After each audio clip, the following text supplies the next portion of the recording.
ഇത്തവണ ഞങ്ങൾ പഞ്ചായത്ത് തെരഞ്ഞെടുപ്പിൽ 886 വാർഡുകളിൽ മത്സരിച്ചു. അത് കൊല്ലം ജില്ല മുതൽ പാലക്കാട് ജില്ലയിൽ വരെ ഞങ്ങൾ മത്സരിച്ചിട്ടുണ്ട്. അല്ല, അങ്ങനെയുള്ള കാര്യങ്ങളൊക്കെ ഇപ്പോ ഇനിയൊരു മുന്നണിയുടെ ഭാഗമായിരിക്കുകയാണത്.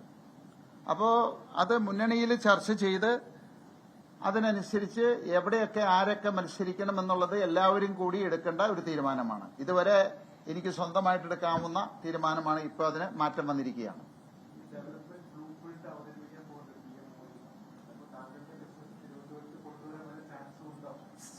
അല്ല, നമുക്കിപ്പോ ഇന്നിപ്പോ ചർച്ച ചെയ്യേണ്ടത് ബിസിനസിനെ പറ്റിയല്ല. നമ്മുടെ രാജീവ്ജി പറഞ്ഞിരുന്നു, എന്നെ ആരാണോ ഈ നാട്ടിൽ നിന്ന് ചവിട്ടി ഓടിച്ചത് അത് ഇവിടെ തിരിച്ചു കൊണ്ടുവരണം. ആ വ്യവസായങ്ങൾ തൊഴിൽ നഷ്ടപ്പെടാൻ പാടില്ല.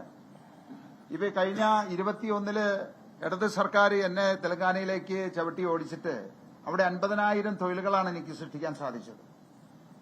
അത് കേരളത്തിന് കിട്ടേണ്ടതായിരുന്നു.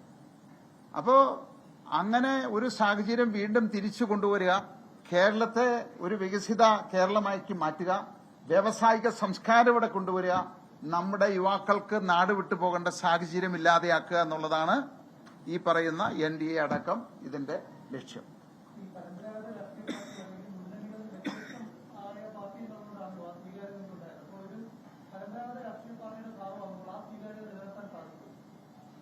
അല്ല, ഇതിനകത്ത് ഞങ്ങള് മുന്നോട്ട് വെച്ച ഞങ്ങളുടെ ആശയങ്ങൾ, ആ ആശയങ്ങളുമായിട്ട് യോജിക്കാവുന്ന ഇന്ന് ഇന്ത്യയിൽ ഞങ്ങൾ കണ്ടത് NDA ആണ്.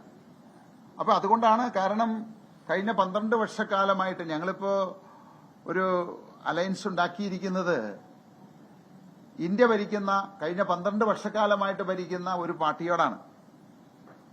അപ്പോ അത് ഇന്ത്യയിലെ ഏറ്റവും കൂടുതൽ വികസനം കാഴ്ചവെച്ച ഒരു പാർട്ടിയോട്.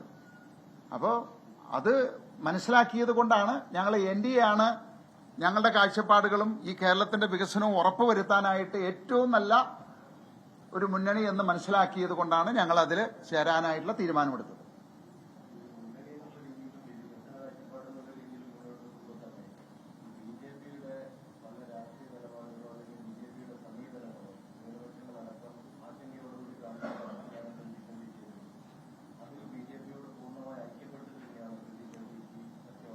അല്ല, ഇവിടെ ഒരു മുന്നണി എന്ന് പറയുമ്പോൾ നമ്മളെല്ലാവരും കൂടി ആലോചിച്ച് ചില കാര്യങ്ങൾ തീരുമാനിക്കേണ്ടതാണത്.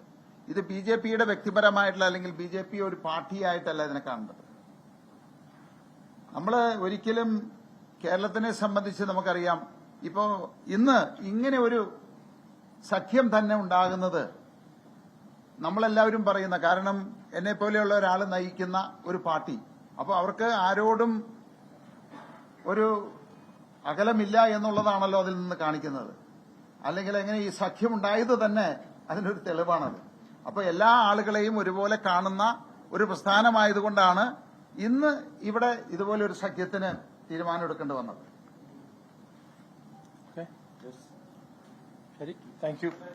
എല്ലാവർക്കും നന്ദി.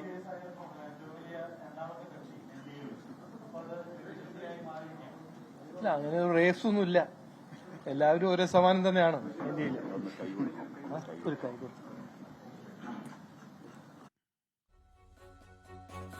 2020 പാർട്ടി NDAയിൽ ലയിക്കുന്നു. പ്രഖ്യാപനം നടത്തി നേതാക്കൾ. BJP സംസ്ഥാന അധ്യക്ഷൻ രാജീവ് ചന്ദ്രശേഖറും സാബു M. ജേക്കബും സംയുക്ത വാർത്താ സമ്മേളനത്തിലാണ് ഇക്കാര്യം അറിയിച്ചത് മാധ്യമപ്രവർത്തകരോട്. നിയമസഭാ തെരഞ്ഞെടുപ്പ് അടുത്ത് വരുന്ന സമയം, നാളെ പ്രധാനമന്ത്രി കേരളത്തിലെത്തുന്നു, തിരുവനന്തപുരത്തെത്തുന്നു. അവിടെ വെച്ച് ഔദ്യോഗിക പ്രഖ്യാപനം ഉണ്ടാകുമെന്നാണ് അറിയിച്ചിരുന്നത്. പക്ഷേ ഇപ്പോൾ മാധ്യമങ്ങളെ കണ്ടപ്പോൾ അക്കാര്യം മാധ്യമപ്രവർത്തകരെ അറിയിക്കുകയായിരുന്നു. മുന്നണിയെ സംബന്ധിച്ച് ഇത് സന്തോഷകരമായ ദിവസമെന്നാണ് രാജീവ് ചന്ദ്രശേഖറുടെ പ്രതികരണം. 2020യുടെ പ്രവേശം ഔദ്യോഗികമായി പ്രധാനമന്ത്രിയുടെ സാന്നിധ്യത്തിലാകും ഉണ്ടാവുക.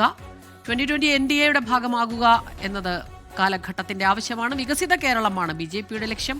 അതേ ലക്ഷ്യത്തോടുകൂടി തന്നെയാണ് 2020 NDAയിലേക്ക് എത്തുന്നത് എന്നും BJP സംസ്ഥാന അധ്യക്ഷൻ രാജീവ് ചന്ദ്രശേഖർ പറഞ്ഞു. ലോകത്തെവിടെയായാലും ഏത് സമയത്തും 24 വാർത്തകളും ഓഗ്മെന്റഡ് റിയാലിറ്റി പാക്കേജുകളും എക്സ്പ്ലെയിനറുകളും വിശദമായി കാണാൻ ഞങ്ങളുടെ YouTube ചാനൽ നിങ്ങൾക്ക് സബ്സ്ക്രൈബ് ചെയ്യാം.